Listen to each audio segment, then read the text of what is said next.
So last month, we started this unlearning series, and you started with this amazing mindful moment. And this moment I found to be very helpful. And you led the attendees to really think back to their play experiences as children and really like deeply engage in that.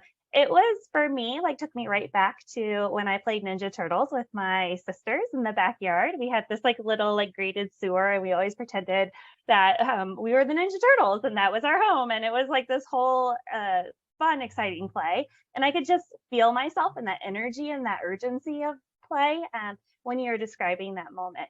And so for you, do you have memories like that when you were a young child, those cherished play memories?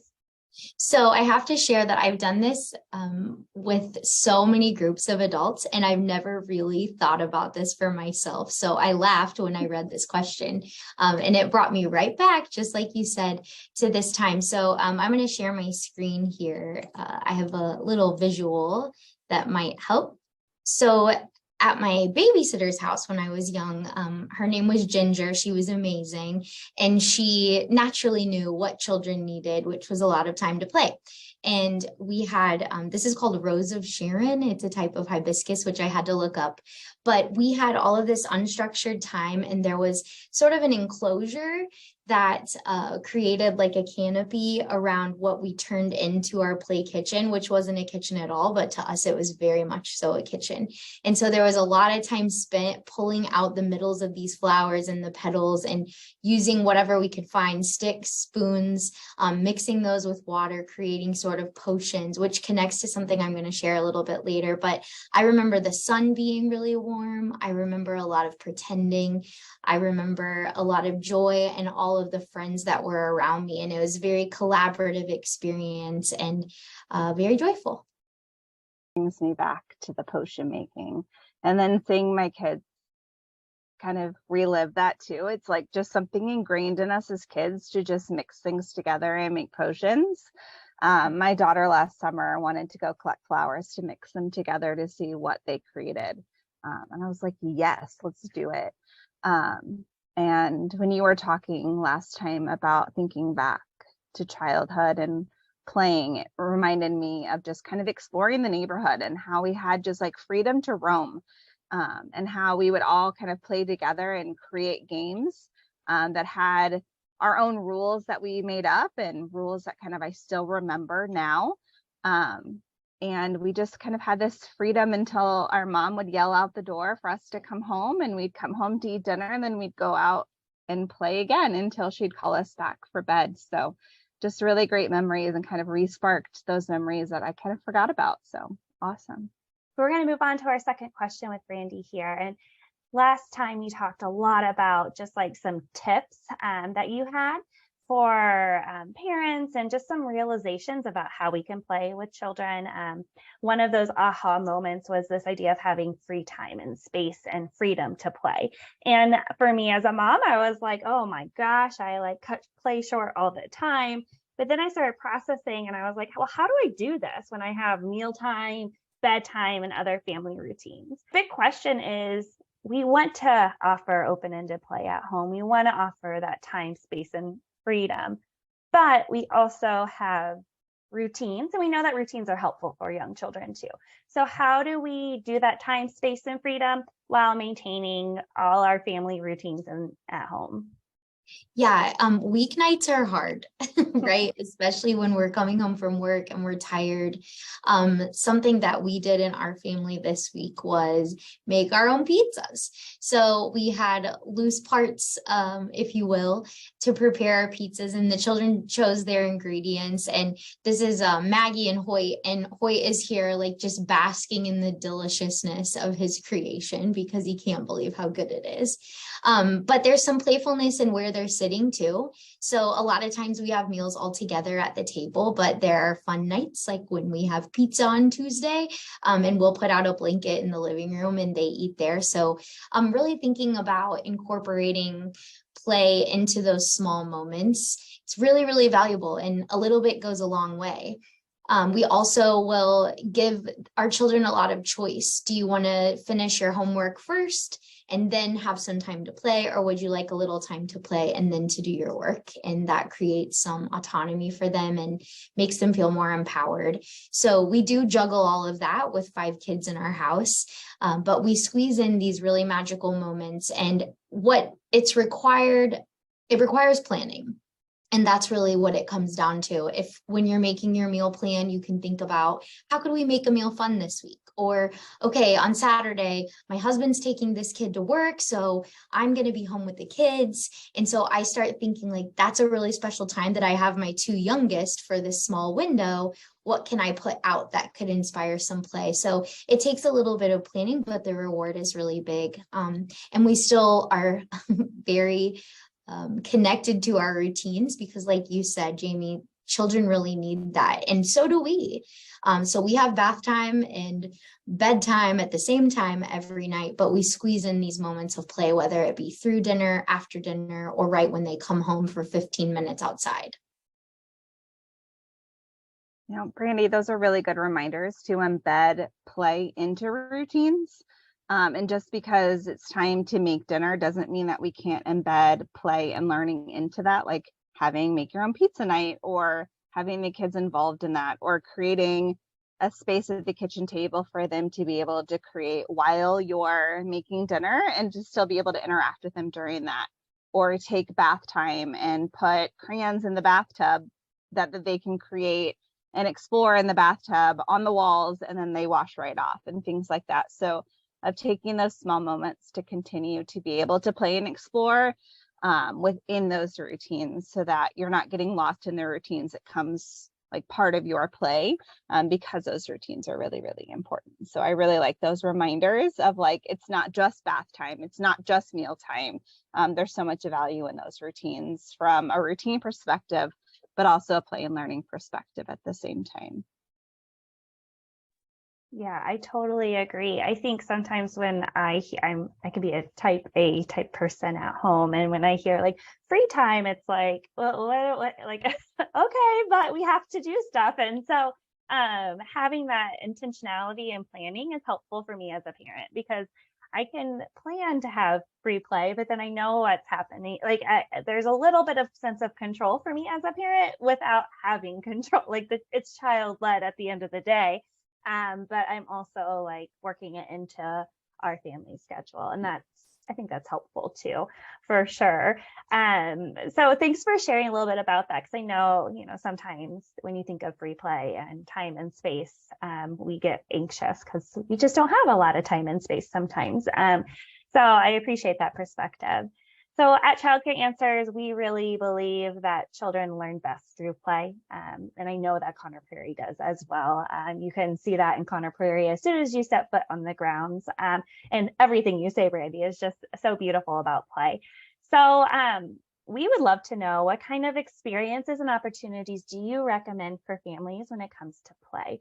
And then also, diving a little bit into Conner Prairie's opportunities, because I know that there's so much more at Conner Prairie than just the historical buildings and experiences during the summer that you have. So we would love to hear your perspective on that. Yeah, so when it comes to families, we have a pretty big game library at this point, and our kids are getting to the age where they really enjoy playing games. Just last night, actually, they really wanted to play a game, and it was getting close to bath time. So it took a little bit of flexibility on our part. But there was also a lot of trust that was demonstrated, and just the reminder that I'm going to give you a little extra time to play this game. Like, I recognize that is important for you, but also when I say it's time for the bath, and that I can trust that I know when I tell you it's time that you're going to move on to the next thing that we need to get done. But they are just now getting into Guess Who and some of those games that are also sort of nostalgic for us. The other night, actually, we played Twister and I played with them. I also won, so I would like that on the record. But we just had so much fun. There was so much belly laughter, and it had been a long time since I'd gotten down on the floor and played a game with them. Games are really cool, and they teach a lot of great skills. There's a lot of learning that happens, a lot of turn taking, experiencing losing. We need practice with that. That's a skill. So we really love incorporating games and having access to a lot of games. And then also setting out invitations, like I talked about with our Saturday window of time. And going back to this potion idea, this is something that we use at Preschool on the Prairie, and it's made its way into some of our other areas in our experience grounds. But every year we do a project called Gifts of Love in February. So this is kind of potions on steroids, but it looks like a lot, but really all I did was buy a $11 bouquet of flowers and a couple pieces of fruit. And I displayed all of those for the kids. In the bottles here, those are liquid watercolors, just mixed with water. It just takes a couple of drops. You can find those on Amazon. But here is the final product of all of these things mixed together, because you always have the dumper, right, who mixes everything together. But going back to that planning, like I knew this is what I was going to do during this window of time on Saturday. So when I was getting my typical groceries, I grabbed these things too. And I had so much fun preparing these materials. It was play for me, and I couldn't get over how beautiful all of the items were, and the children really enjoyed it. So kind of this transient art idea, so something that can change, that doesn't create this final product that we're going to save. It was all about the process of mixing these things up. And like the green juicer here, like the fine motor skills that they're gaining when they squeeze the fruit, really building their future writing capabilities and improving the fine motor skills. Same with squeezing the bottles. They were pulling things off, like developing that pincer grasp, and also utilizing scissors to get pieces from the plants that they wanted. So it can be so simple, like cut up a lemon that's about to go bad. Use things that you have around. I've collected pine needles before because we have pine trees in our neighborhood. You can gather those things on a walk together. It doesn't have to be anything beautiful or fancy, but if you enjoy that, like I do, that can be a really great time for you too. So those are some of the things that we do in our house. And we have a lot of freedom with materials. So these are IKEA carts. They're on wheels, and we have two of them right next to our kind of like art is okay table, because we have another table that we don't use for that. But they can use anything from these carts at any time. And so it just gives them this access point to all of these materials. And you can really see, like, once you can unlearn yourself that it's okay if these things happen in my house, it really helps you to allow a lot of creativity to flow. And you see a lot of growth in your children really quickly. Here is Maggie and her cousin Nola playing with some magnetiles. Instead of the magnetiles being in my son's closet, which is where they lived, I put them all loosely in a basket and set them downstairs. Now they play with them all the time. So sometimes it's just about moving the materials around, making sure they're accessible, or putting them out in a new way. At Conner Prairie, we have things like this happening all the time. So Spark Lab is one of our Smithsonian exhibits. It's rather new. It's indoors. And it's sort of geared for that 8 to 11 age, but there are specific activities for younger children. And they have opportunities to become inventors and try out ideas and test theories. At Treetop Outpost, it's our giant tree house. We have lots of new things coming. Our department is taking over the management of that space, so there's going to be a lot more loose part and transient art happening there. We're very excited about that. So we also have an area called Anything Can Happen Art, which used to be called Craft Corner, but there are no more product-based crafts in that space. It's just sort of like a giant shelf that looks similar to these carts, where children can use any material they want and create. And we see so much intergenerational creativity in that space. It's for all ages. So we see teenagers that will spend 2 hours working on something. And it's just a reminder of this need to create and to be given the time, space, and freedom to use the materials how they best see fit. Man, as you're talking, there are like so many things firing in my brain, and so many things that like I'm reminded of and validated on. Like, I have the IKEA cart that is my art cart at my house, and like all of these, we have magnetiles in our playroom, and like all these things that I'm like, yes, yes, yes. And one of the things that I always say to parents, and childcare providers is that art is not a receipt for childcare. Art is not something that has to come home. It's not this thing that like you give to a child and it comes home and it's like receipt, like, look what I did today. It doesn't have to be something that has a finished product. If your child did stickers that day at the end of that activity, the paper might be empty because the child, all they wanted to do was practice putting the stickers on and pulling them off, pulling them on and putting them off. And what they were working on was fine motor skills, because there are so many other things embedded within art experiences. And I think you talked about so many of those within the potion making, which was beautiful. And I wanted to play with that. So next time you do that, like, I want to come over and play. And then these open-ended materials where there's just not a right or a wrong way to use them. And they're materials that all ages can explore with. An infant can play with magnetiles and a school ager can play with magnetiles. So for families that have mixed ages or different age children, they're the best materials to have in an open environment so that everyone can play with them to the level that they are able to explore them. And they can be used in a variety of ways. Like, you can build with them up, you can build with them out, you can create a track with them, you can stick them to things, and explore them in a variety of ways. And I also want to talk about kind of what you said about there's a table for art and there's a table not for art, and controlling your environment. And in childcare or at Conner Prairie, like, the space is set up to be explored. Like, it's set up to have paint on and things like that. But home is not the same way. And so giving parents that freedom to have an art cart, like, it's okay to have these experiences. It's okay to have these tools available. It might be scary at first, but your job is to provide the materials and control the environment at the same time. So by saying, like, this is the space that it's okay to explore these materials at, and here is a space where it's not okay to explore them, and setting those limits for your children. I think you said that beautifully. Like, this is the table to do it. We have a table where it's not, and being able to set those expectations right away so that it's not like I set up this cart and then I have paint all over my walls. It's really setting up the materials with limits.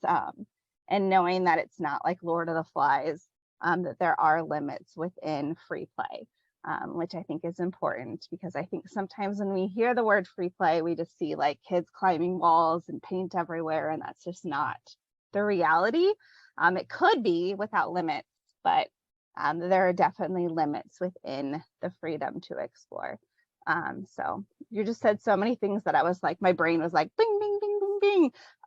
And such great reminders and awesome things to think about. So. Yeah, thank you for all that. I think Lauren summed that up beautifully too, Brandy.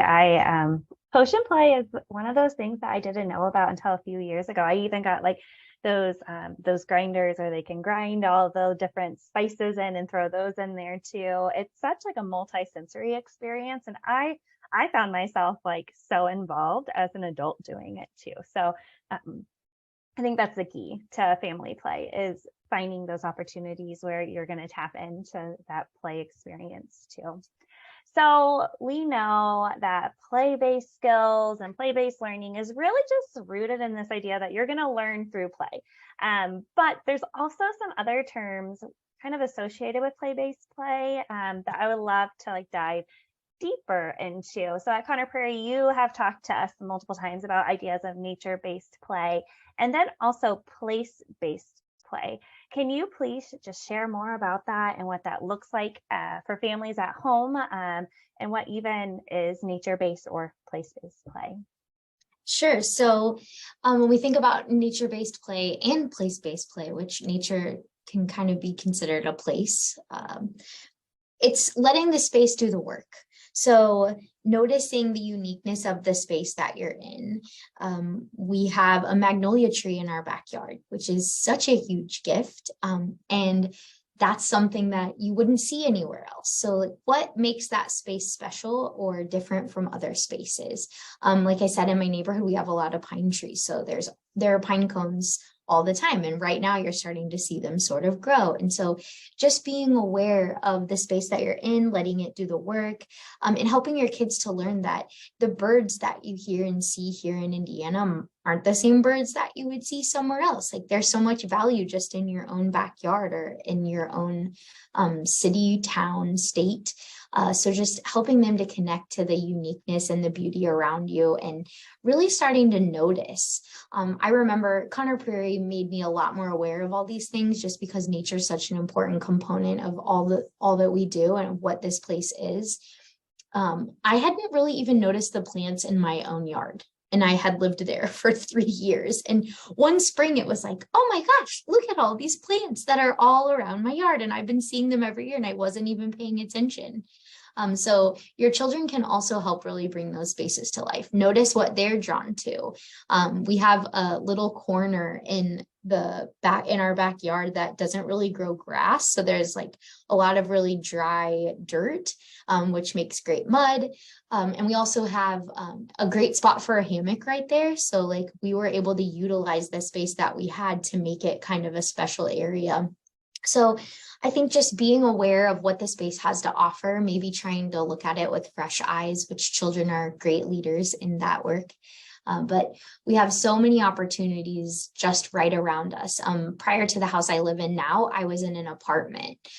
So there's not a lot of green space, right? But there was still so much right around us. Like, what tree is this? When does it bloom? What can that tell us about the space? Is it a native species? We can investigate that. What animals are drawn to this tree? What insects do we find here? Why? How are they being served by the space? And so I think with nature and place, it's sort of the same thing. My example here is actually in our living room where Maggie and Hoyt were eating their pizza. We got these giant laundry clips as a Christmas gift for the kids. They're like $7, but they are so much better for forts than all of the broken clothespins. So they move all of the chairs from the no art room into the living room and just use blankets and these clips. And so this space has been identified as a great space for forts. And the cleanup on that is, okay, we have 2 blankets and we need to slide the very light chairs back to the table when we're done. We keep the fort clips inside that room, so that opens up an opportunity for them. They're always accessible. And it's like you said, that controlled environment. It's a mess that is really okay for me because I know it can be cleaned up really quickly. But that's a place, we've seen the value in that place because it's very open and then there's a lot of space and the children know what to do if you just give them the time. So we have a lot of forts in that room and sometimes we'll leave them up for the weekend. If it's a weekend when we're going to be home. And sometimes it's like, okay, we can build a fort, but we got to take it down because tomorrow morning we're hosting, a breakfast, whatever that may be. So there are limits, but for the most part, like it's a room for forts. I love that. We're totally going to have to put that on our Amazon wish list because those are so great. We have an air fort. I don't know if you have seen one of those, but you hook a fan up to it and it blows up. And so then it doesn't collapse and you don't have to deal with blankets falling over and all of that, which is fun. And then we can all fit in it. So I love the idea of the nature play. And this weekend, it was so nice out that we got a jump start on planting our seedlings, which is probably premature, but we're ready. We have the itch. And so to have the kids invested in that process of like, what do you want to plant? What are you excited about learning about? And to see them start them from kind of the beginning of a seed. And then as they grow and pick them and try them, and they're more invested in the process, they're going to try things that they would have never tried before. My son really wants to grow jalapenos. He's never tried a jalapeno before. He thinks he's going to grow it and just eat it. And he was like, have the milk ready when I'm going to eat it because it's going to be spicy. And I was like, okay, just like know what you're getting yourself into. But that's your choice, your body, your choice. But to be able to be invested in that entire process. And they were so grounded in that whole experience that they helped for probably 2 solid hours of just working on getting the seedlings ready. And it was such a cool experience to be able to do alongside of them. that it was nice to be present outside, be grounded, and be with nature. I really like this idea of place-based play. We recently moved to like the city, and our house is a newer build, and so we're working on the grass in our backyard, and so there's a lot of rocks randomly. And my toddler has we have one outdoor toy right now just because it was winter and everything, and it was a little dump truck, and so we were out there, and within 5 minutes, not even, it was probably 5 seconds, she found probably 10, 20 rocks, and they're already in the bulldozer and the dump truck, and she's already dumping them out. And I just feel like as you're talking, I was like, oh, that's the concept of place-based play. It's like we were outside and she found those rocks, and it wasn't something I had to create. It was just letting her be for a moment and figure out how she's going to use this space to play. So thanks for that, because I think sometimes even just learning about these concepts is just simple reminders that oh yeah, I am doing this as a mom or as a dad or as a grandparent. So I really appreciate that. So as we transition a little bit outside of the home, we help a lot of families find childcare and try to find childcare that is high quality, that has a curriculum that is really investing in children's growth and learning from age 0. So from your experiences as the director of education at Conner Prairie, but then also as an educator, what would you suggest to families to look for when it comes to materials and play in a childcare program? Love this question. Thank you for asking. First of all, where is the adult? So when you're looking up these spaces, maybe online or in a brochure, what is the adult doing? And usually if the adult is the center of the photo or is doing the work, they're also the one that's doing the learning. So my example here is, okay, we have all the kids are sitting. They're all looking up at this person who's elevated. And I also would like to put on the record that I was this teacher.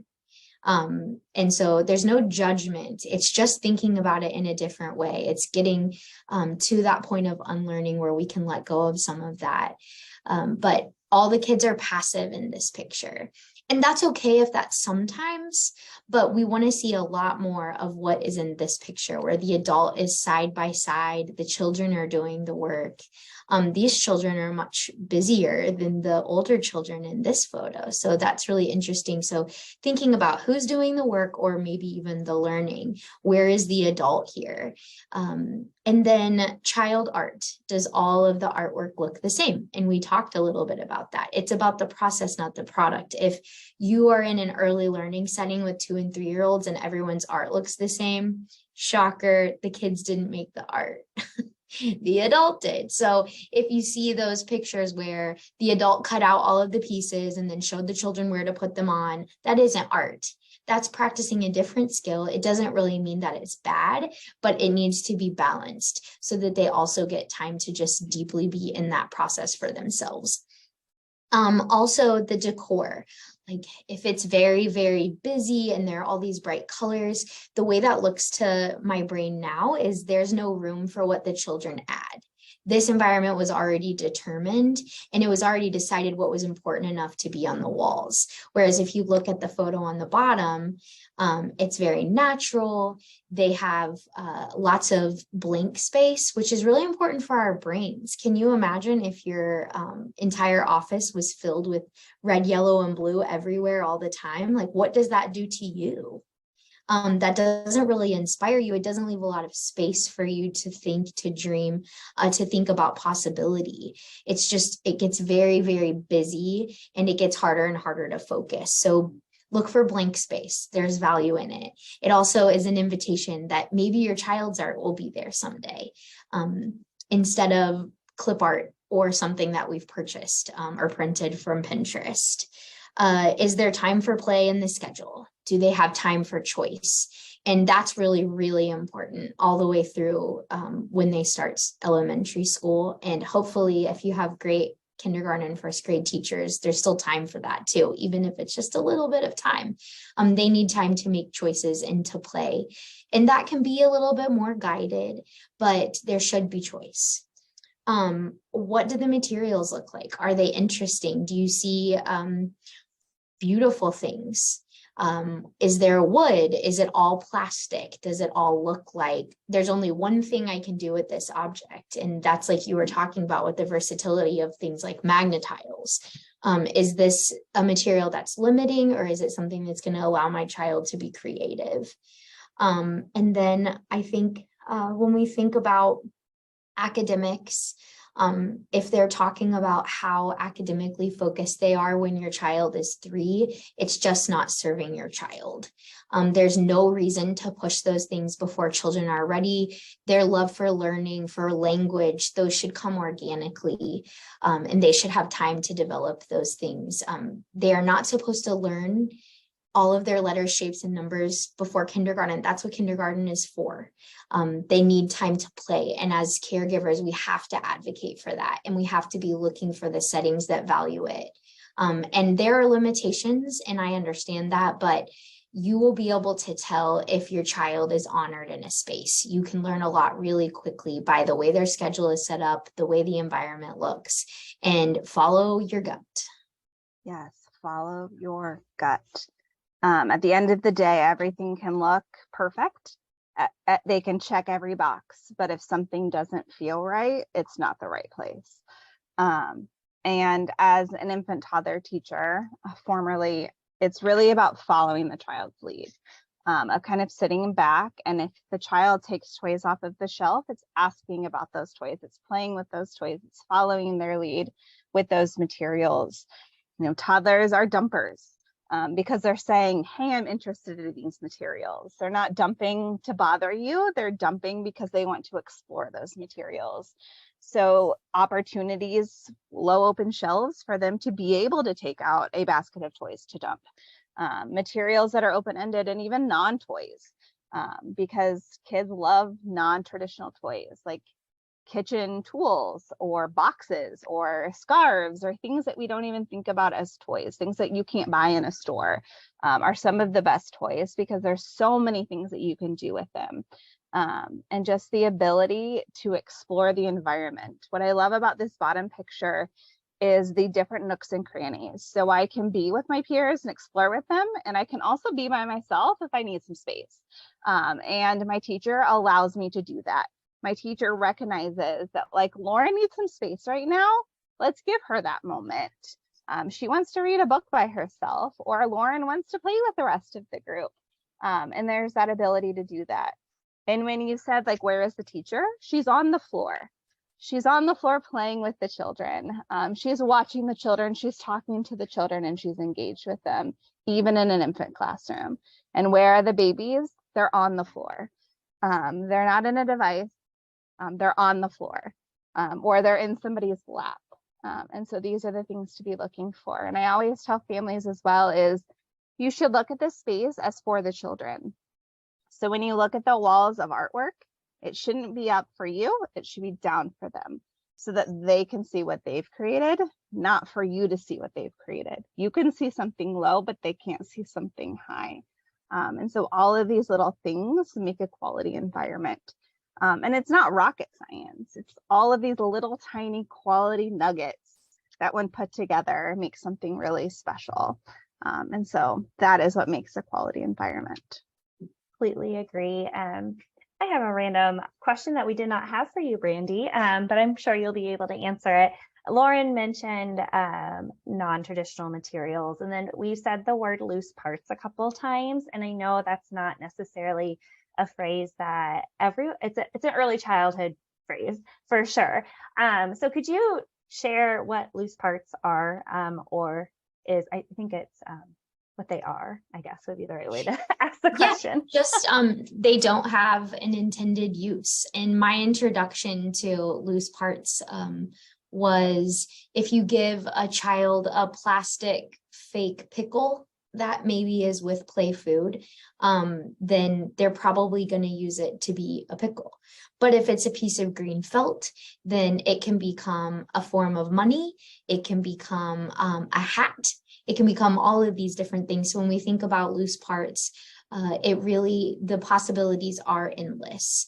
They can be used in a variety of ways, in a variety of places, paired with a variety of things. Magnet tiles are a pretty great example of that. The green magnet tile could become the pickle, and it can become the track. So loose parts are just materials that don't have an intended use. When you see a truck that looks very much like a truck, it's probably going to be used as a truck. Doesn't mean that you shouldn't have trucks. But think about what are other things that you could put out that would encourage children to explore the concept of things that roll. So maybe it's just round wooden balls.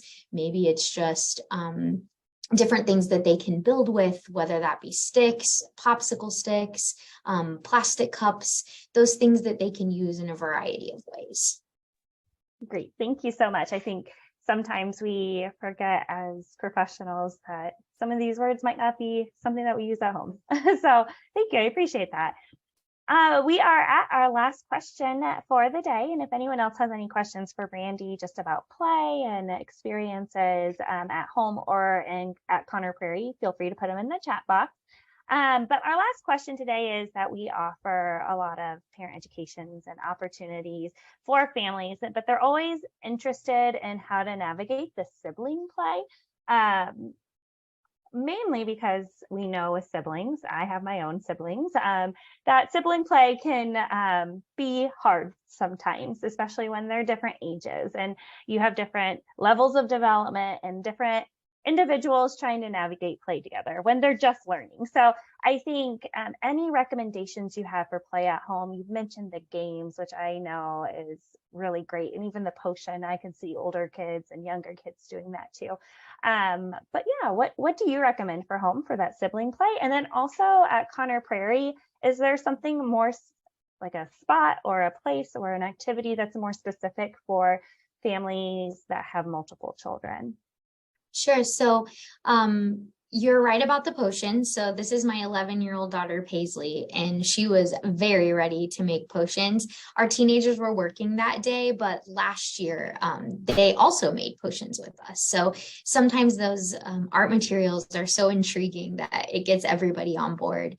So sometimes those provocations will do that work for you. And here's Maggie being outside. That was the day that Hoyt climbed higher in our one front yard tree than he's ever climbed before. So it was a very different experience for them, but nature sort of acted as the equalizer. We do sometimes manage to go on family walks with all of us. Going on walks is so lovely because someone's on their bike, someone's on a scooter, someone's walking, someone sort of doesn't want to go, but they're going to go anyway. That's what happens when they get older.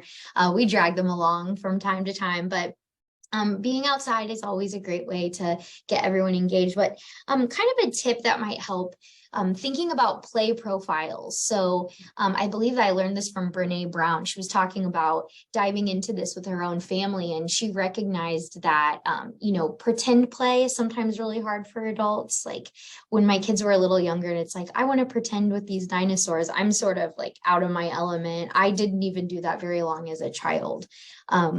So that wasn't really a way that I could play with them at that time, but I started to figure out where is the overlap between our forms of play. And for families with older children, that might be watching movies. Maybe that's a way that you really play when you get older. And so you can find a movie for everyone to watch. Games is a great example too. Another thing is, like art in general. So maybe I can't engage with my kids very well when they're pretend playing with Barbies, but I can color with them or draw something with them. So thinking about your own play profiles and really asking your kids once they have language, what is play for you, or watching them, and then asking yourself that question. What is play really for me? Like sometimes for me, it's reading. So I can read a book to my kids, or we can read side by side in a parallel way. And that's a form of play. So just finding where those play profiles overlap. And sometimes when you start to create that map with your family, you'll find there's only a couple activities that really constitute as play for all of you. And so then that helps you sort of prioritize those activities as a family. As far as Conner Prairie goes, we have Anything Can Happen art, which I talked about, just to create and have that opportunity, because children don't get a lot of that, especially as they get older. And then at Treetop Outpost at our tree house, there is an entire library on the very bottom floor. So if you have a bookworm, that's a great spot. There's a lot of information and artifacts from nature that are available. So if your child is reading and they want to get more engaged, like some of the older kids, and really learning how to identify bird species or whatever that may be. And then you have your 4-year-old who's just, all they want to do is run to the top and run back down over and over and over. There's so much to do in that space. And leading off from that space is a nature trail. So going back to the idea of walking, you can go all the way to the river and see that together. That's really appropriate for all ages. In the fall, we have the sunflower field. So going to see that is pretty miraculous for kids of all ages, and great photo shoot opportunities for like the TikTok stars of the family, or the people who are looking for that photo op. And then in the fall, we also have the corn mazes, but there are 3 different levels. So we have a corn maze that's geared for younger kids. It's a little easier, all the way up to the very complicated corn maze. And those are not part of the festival in the evening. They're just open during the day. So that's kind of tiered for different age groups in your family. Love that a lot. Giving them kind of opportunities to participate at their own kind of level. When you're talking about these play profiles, it really made me think when my kids are like, play with me, play with me, play with me. And I'm like, I'm busy, or I'm doing this. And it's usually because what they're playing with, I don't want to play. And so instead of being like, nah, I don't want to play with you, because I do want to play with you, and I don't want them to think that I don't want to play with them, of really kind of giving them choices based on our play profiles of like, here are the things based on what you like to do and what I like to do that overlap that we could do together. Like we could play a game, we could color, we could play Barbies instead of what you're wanting to do right now, but phrasing it in a way that is inviting for them, rather than just being like, nah, I don't want to play with you. And usually they respond with, okay, we can draw, because what they really want when they ask you to play with them is not that they're playing with dinosaurs no matter what. It's that they want to play with you. They want to spend that time with you. Yes, exactly. And kind of that reminder of like, it might be time to make dinner. I might be folding laundry. I might be doing something else, but at the end of the day, nothing's more important than giving them 5 minutes to play together. And so, yes, let's play. And even if it's just like me drawing with you for 5 minutes and then I walk away while you continue to draw, I've connected with you about something, and then I'm able to kind of move on to what I need to get done.